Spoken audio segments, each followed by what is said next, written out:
मधल्या काळात दुरावलेले मुंडे कुटुंब पुन्हा एकत्र आलं. रक्षाबंधन, भाऊबीज या दिवशी पंकजा मुंडे आणि धनंजय मुंडेंवर सर्वांची नजर असायची. पण जसं राज्यातलं राजकारण बदललं, सत्ता बदल झाले, मुंडे कुटुंब जवळ आलं, तसं मुंडे कुटुंबातही बदल झालेत. सणवार असला की धनंजय मुंडे, पंकजा मुंडे आता एकत्र दिसतात. यावर्षी धनंजय मुंडे पंकजा मुंडेंच्या घरी गेले. पंकजांनी त्यांना राखी बांधली. तेव्हा काय घडलं पहा.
तर अशा प्रकारे मोठा हो असलेल्या धनंजय मुंडेंना राखी बांधून पंकजा मुंडेंनी त्यांचे आशीर्वाद घेतले.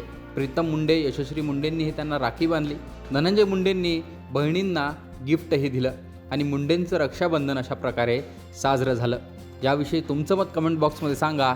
लोकमतचं यूट्यूब चॅनल सबस्क्राईब केलं नसेल तर आठवणीने सबस्क्राईब करा.